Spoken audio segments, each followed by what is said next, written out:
Hello friend and अस्सलाम वालेकुम। Welcome to my channel. ये एम जी टी 611 के लेक्चर 14 से लेकर 45 तक डिस्कस किए जा रहे हैं मेन पॉइंट्स को। आइए स्टार्ट करते हैं आज की video. Setting up of joint working council.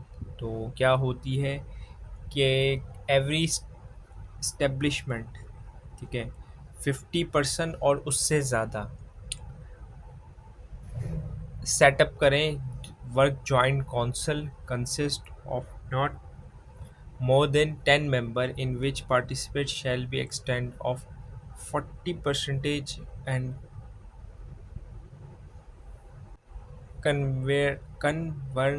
convener of the council shall be formed to बने। यानी मतलब कि आप 50 और 50 से ज़्यादा लोग ज्वाइन कर दें, ठीक है, और consistent of not more than 10 member work participate shall be extend 40%, यानी जो 40% के करीब हो वो कहलाती है आपकी काउंसिल। फंक्शन क्या क्या है? Improve production, productivity and efficiency है। Provision of minimum facility to such a worker and employee through contract as are not covered by the law related to welfare, ठीक है।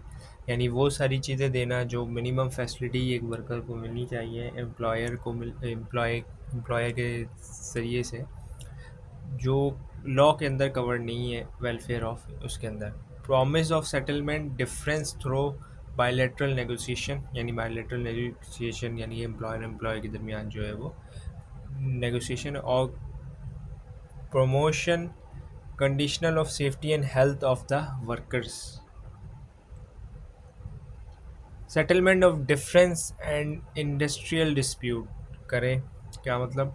नेगोशिएशन हो, कॉन्सिलेशन हो या फिर आर्बिट्रेशन हो। कॉन्सिलेशन क्या होता है कि गवर्नमेंट यानी कि प्रोविजनल गवर्नमेंट सेट कर शैल नोटिफाई गजेटेड ऑफिसर जो होगा appoint as many person as consider necessary to the conciliator for the purpose of ordinance shall specified in notify area in which in which of the class of establishment in industries is related to each of them shall be performed for this function। अब है federal government भी notify कर सकती है, ठीक है, किसी भी बंदे को कंसुलेटर का जिसके अंदर वो deputy as a national industrial relation commission to patent to adjust and determine the ordinance, यानी जो ऑर्डिनेंस है उसके थ्रू फैसला कर सके या फैसला दे सके। Conciliator after notice where a party to a industrial dispute serve or notice to conciliator under the section किसके अंदर 25 और 3 के अंदर simultaneously with the serve of such notice delivery a copy of the conciliator shall be proceed into the labour court. यानी मतलब अब party जो है वो यानी डिस्प्यूट हो गया, सर्व नोटिस करेगी कॉन्सिलेटर को, जो सब सेक्शन 3 और सेक्शन 25 के अंदर डिफाइन किया गया है साइमल्टेनियसली, ठीक है। कॉन्सिलेटर शैल प्रोसेस टू कंसिलेटर डिस्प्यूट, और फिर वो क्या करेगी, लेबर कोर्ट में बात चली जाएगी। आर्बिट्रेटर आर्बिट्रेटर अब कंसिलिएटर जो है वो बंदा आया, ठीक है, उसने नहीं किया, अब आर्बिट्रेटर आएगा। आर्बिट्रेटर कौन होता है? Presume the party to agree refer to the dispute arbitrate in case of agree party agree they shall make joint request to return to refer the dispute and arbi agree upon it. यानी बता अगर कंसिलिएटर fail हो जाए, ठीक है, तो अब arbitrator होता है वो मामला को हल करता है, ठीक है। स्ट्राइक और लॉकडाउन, अगर अब भी सेटलमेंट नहीं हो रहा तो during the course of conciliator proceedings the party to the dispute does not agree refer to arbitration in section 30 the man subject to 7 day notice to the employer में go to strike, यानी 7 दिन, अगर मामला अभी भी हल नहीं हो रहे तो 7 दिनों के अंदर अंदर नोटिस देगा एम्प्लॉयर को, स्ट्राइक पे चले जाएगा. एम्प्लॉयर में declared lockdown on the expiry of the period on Section 20. Upon declaration, the conciliator or board of conciliator proceeding has been filed with whichever is later. तो उसके अंदर भी क्या कहा जाएगा, जो conciliator था वो फेल हो गया या उसकी जो है वो बातचीत जो है वो नाकाम हो गई है. अब स्ट्राइक या lockdown last for more than 15 days, the federal government is related to dispute with the commission to competent to adjust and determining the provision government is related to other. अच्छा ठीक है, अगर स्ट्राइक या lockdown जो है वो 15 दिनों से ऊपर चला जाए तो फेडरल गवर्नमेंट जो है वो क्या करेगी, एक कमीशन बनाएगी, ठीक है, जो कम्पिटेंट होगा एडजस्ट, यानी कि जो कम्पिटेंट होगा ये सब मामला देखने के लिए. और प्रोविजनल गवर्नमेंट जो है is related to another dispute by returning prohibited of, यानी कि जो प्रोविजनल गवर्नमेंट होगी इज़ रिलेटेड और अदर डिस्प्यूट में बी ऑर्डर इन रिटर्न और प्रोहिबिटेड स्ट्राइक. और प्रोविजनल गवर्नमेंट जो है वो ऑर्डर कर सकती है रिटर्न के अंदर के स्ट्राइक पे जाना या लॉकडाउन करना ख़त्म कर दो. लेबर कोड क्या है, डिफाइन जो है 44 के अंदर हुआ है. प्रोविजनल गवर्नमेंट में is conciliated with the chief justice of respective high court by notify the gazetted officer. Establish कर सकती है many labour codes is necessary, और इस्टेब्लिश करेगी specified notice to the tenure territories limit with such industry or case of class irrespective each of them shall be jurisdiction under the ordinance. मतलब क्या कि provincial government जो है वो उस सूबे के हाई कोर्ट यानी चीफ जस्टिस जो होंगे उस हाई कोर्ट के उसके कंसर्न यानी उसके साथ मिल के एक लेबर कोड इस्टेब्लिश कर सकती है और उसके अंदर उसकी टेरिटरी यानी जो उसकी हदूद है उसको डिफ़ाइन कर जा सकता है. Labor code shall consist of one presiding officer appointed by the federal government concerned with, यानी कि एक प्रिसीडिंग भी कर सकता है, एक ऑफिसर भी कर सकता है, ठीक है, जो अपॉइंट कौन कर रहा है, प्रोविंशियल गवर्नमेंट चीफ जस्टिस की हिदायत पे. अब है अवेयर्ड और decision of labour code shall be given to written or delivered in open court. 2 copies shall be forwarded therefore a provincial government and provide that if the federal government is to be a party, 2 copy of award decision shall be forwarded to the government.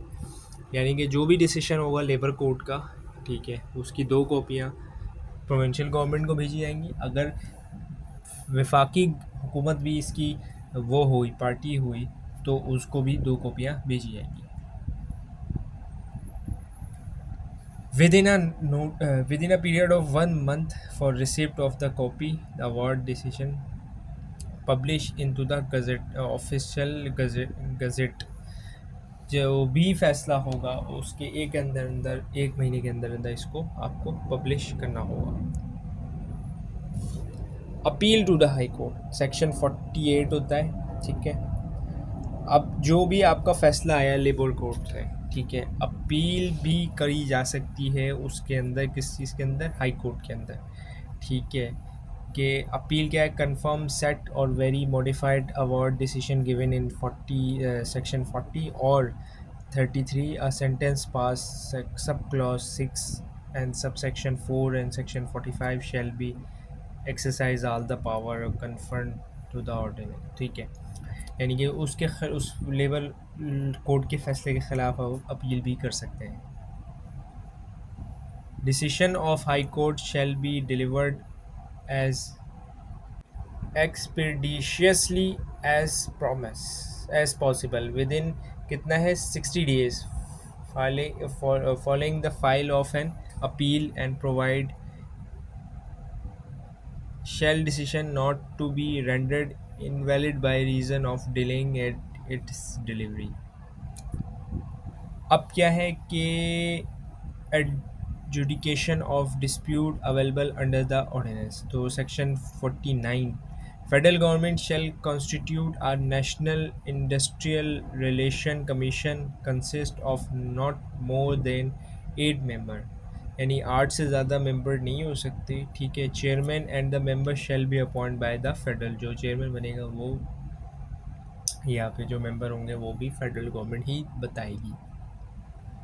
Qualification in terms of services appointed as chairman and member of commission shall be determined by the federal government. Finality of the order. No court shall entertain any place as the jurisdiction of commission or application as the legality or property of some anything done or purpose to be done by the commission of any benefits in order is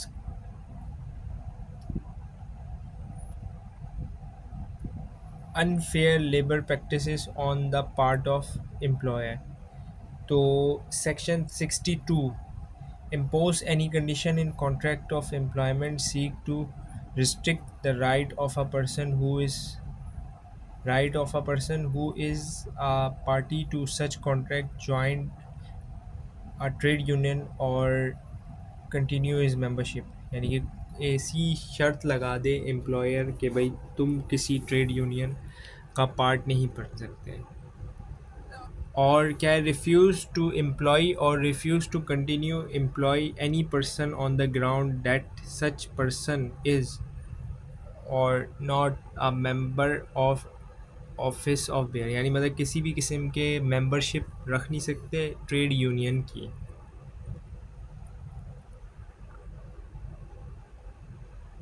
और no work, section 64 क्या कह रहा है, no workman और trade union of workman shall persuade a workman to join and refrain for joining trade union during the working hour. ठीक है. Intimidate any person to become or refrain for becoming to continue seize the member or of office bearer of a trade union. Penalty क्या होगी, how ever contravenes the provision of section 63 shall be punishable with fine of extent to the 30,000 rupees के है. और अगर 64 section clause B sub section 1 के अंदर तो punishable fine जो है वो 25 और 20,000 रुपीज़ के करीब होगा. Compensation to the worker. अब क्या क्या कंपनसेशन है, वो है कंपनसेशन एक्ट 1923 के अंदर ये सब चीज़ें बताई गई हैं. Minor means a person who does not attain the age of 18. ठीक है. 18 तक एज नहीं पहुंची तो उसको आप माइनर कहेंगे. Wages wages and include any privileges or benefits which is capable for being es- estimate in money other than traveling allowance or the value of any traveling concession or contribution paid by the employer a worker towards any pension or pro- provident fund sum paid to a worker to convert any special expenses entitled on him by the nature of the employer. मतलब वो चीज़ें इसमें include हो रही हैं, जैसे पैसे तो जाहिर सी बातें हैं ही, लेकिन इसमें ट्रैवलिंग अलाउंस नहीं होगा या कोई भी चीज़ आपको दी जा रही है ट्रैवलिंग करने के लिए तो वो इसमें इंक्लूड नहीं होगा. ठीक है. और क्या, contribution paid to the employer are workman towards pension या फिर प्रोविडेंट फंड वगैरह. Partial disablement means where the disablement is of temporary nature और reduce the earning capacity of a worker any employer। अच्छा, यानी मतलब पार्टियल डिसेबिलिटी का मतलब ये है कि वो चीज़ यानी जिसकी वजह से उसकी कमाने में कुछ अरसे के लिए टेम्परेरी बेसिस यानी कुछ अरसे के लिए उसकी यानी कि कम हो जाए या फिर वो बिल्कुल भी ना कमा, which has engaged at a time accident resulting for disablement, whether disablement of a permanent nature such as as reduced by earning capacity in MD। ठीक है, total disablement means क्या है, whether of a temporary or permanent nature as incapacities of worker for all work in which he is capable of performing at time of accident resulting such as मतलब क्या कि temporary हो या permanent हो कि वो काम ही ना कर सके तो उसे परमानेंट डिसेबिलिटी कह रहे हैं। Dependent means any of the following: a widow, minor, legitimate adopted daughter or widow mother, if wholly depend on the earnings of a workman at the time of that son or daughter who is not retained। यानी कि मतलब क्या, बेवा या वो बच्चा जो या बच्ची जो 18 साल से नीचे हैं, ठीक है, अडॉप्टेड चाइल्ड भी इसमें इंक्लूड हो रहा है, अनमेरिड भी है लेजिटिमेट, ठीक है, और एडॉप्ट डॉटर भी इसमें शामिल हो रही हैं, और विडो मदर यानी कि मतलब बेवा की जो वालदा हैं वो, और होली डिपेंड अर्निंग जो है, अब वर्कर जो है वो काम कर रहा था, ठीक है, और उसकी डेथ हो गई काम करते वक्त, ठीक है, 18 साल और उससे कम के बच्चा या बच्ची, लड़का या लड़की दोनों पे ही वो शामिल है इसमें। एम्प्लॉयर क्या है, वो लाइबल है to pay compensate to the worker for the personal injury और अकरेंस और disease arise out of in the course of employment. यानी मतलब जो एम्प्लॉयर है जो एम्प्लॉय कर रहा है वो लाइबल है पे करने के लिए किसी को पर्सनल इंजरी हो जाए या फिर डिजीज़ हो जाए एम्प्लॉयमेंट के दरमियान। Beside the injuries, employer is liable to pay compensate if the worker contract of any occurrence disease specified in schedule 5। जो schedule 3 है, सॉरी 5 नहीं 3 है, उसके अंदर ये सारी चीज़ें डिफाइन की गई हैं।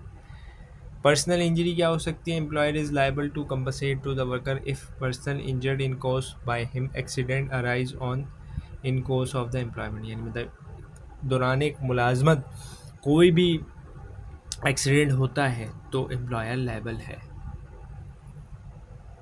Out of employment, an accident occur out of employment where there must be some relation between injury and accident work done in the course of employment in order to provide proof that the injury arose out of employment, two condition full must be full। यानी मतलब ऐसा है कि बंदा जो है वो directly तो नहीं था लेकिन इनडायरेक्टली जैसे किसी काम से सेठ ने बाहर भेज दिया और उसका एक्सीडेंट हो गया, बेशक वो पर्सनल काम था या कोई भी ऐसा काम जो लिंक था लेकिन वो डायरेक्टली लिंक नहीं था, जैसे वो बंदा फैक्ट्री में काम करता है तो किसी प्लांट के अंदर उसका हाथ आ गया, ऐसा नहीं हुआ, लेकिन वो इनडायरेक्टली था कि सामान गिर गया उसके ऊपर, ठीक है, लेकिन उससे कर रहा है तो फिर उसके अंदर दो कंडीशन ज़रूरी है पूरी होना। एम्प्लॉयर लाइबल नहीं होगा कब, irrespect of any injury which does not result the totally or partially disablement of workman for the period not exceed 3 days। अगर टोटली डिसेबल हो गया है और पार्शली डिसेबल हो गया है एनी इंजरी की वजह से 3 दिनों से ज़्यादा ना हो, in respect of injury not resulting death or permanent disability caused by an accident which is directly attributable to the workman who have done at a time therefore drink और alcohol. मतलब वो बंदा जो है वो या तो ड्रग्स लेता था या वो शराब के नशे में था, अब एम्प्लॉयर लाइबल नहीं है, ठीक है। willful disobligatory of the man in order to express and given rule of express fame for the purpose of security of safety. ठीक है. A willful remove or disregard by the means of any safety guards and other devices that known has to be provided for the security. मतलब कोई ऐसे equipment दिए हुए हैं, जैसे मिसाल दे दिया है कंस्ट्रक्शन वर्कर्स को हेलमेट दिया जाता है और ग्लव्स दिए जाते हैं और बहुत सारी सेफ्टी चीज़ें दी जाती हैं, तो वो अगर वो पहन के काम नहीं कर रहा और फिर होता है तो उस पर भी एम्प्लॉयर लायबल नहीं है. अमाउंट ऑफ कंपनसेशन कितना होगा? Where that result amount equal to the 50 from the injury certain of the monthly wages. 50 wages दी जाएंगी of disease worker multiply by the relative factors and amount 50,000 however to be. यानी मतलब क्या होगा कि 50 monthly wages दी जाएंगी उसको, ठीक है, और उसके साथ यह होगा 50,000 रुपीज़. अब ज़ाहिर सी बात है महंगाई हो गई तो फिर ये ज़्यादा ये एप्लीकेबल नहीं होगा, लेकिन वो होगा. परमानेंटली और total amount of equal to the disablement result for the 60 injury % होगा मंथली वेजेस का, और multiply by the relevant factor amount of 60,000 however whichever is more, जो ज़्यादा होगा. Factory Act 1934. The law related to Factory Act governed by the 1934. This is extend to the whole Pakistan.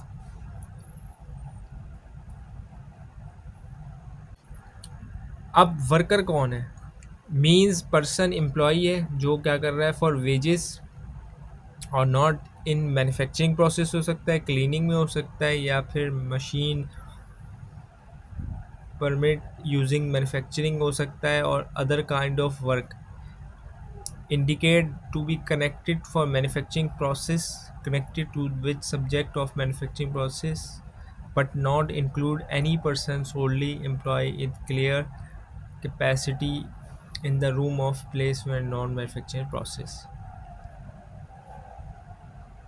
Factory means क्या है? Premises होंगी जिसमें 20 और 20 से ज़्यादा लोग काम कर रहे हों, और working at any day of preceding 12 month, ठीक है, यानी मतलब 12 से ज़्यादा, और any part of which manufacturing process is carry out, manufacturing हो रहा है, एड ऑफ पावर और वगैरह किया जा रहा है तो, या फिर but not include mining. Mining यानी होगा क्योंकि वो माइनिंग का जो है वो एक्ट ही अलग है, 1923 के अंदर एक्ट बना है. Inspector staff provincial government notify करेगी of a appoint person as it think fit inspector for the purpose of act such local limit as to be assign. यानी एक लोकल गवर्नमेंट जो है वो प्रोविंशियल गवर्नमेंट जो है वो एक बंदे को इंस्पेक्शन के लिए अपॉइंट करेगी. अब क्या है? Notify any person as a chief inspector such additional power confirm to the chief inspector जो एक्ट के अंदर बताई गई है. Exercise the power of inspect कर सकता है. पावर ऑफ इंस्पेक्टर क्या कर सकता है? To assistant if any bring person to serve of the state any municipal or other public authority he think fit any person which he has restored reason to believe by using factory capacity and being declared to the factory under with the provision. मैं उम्मीद करता हूँ ये video help करेगी आपकी examination preparation में. Thank you for watching this video and अल्लाह हाफिज़.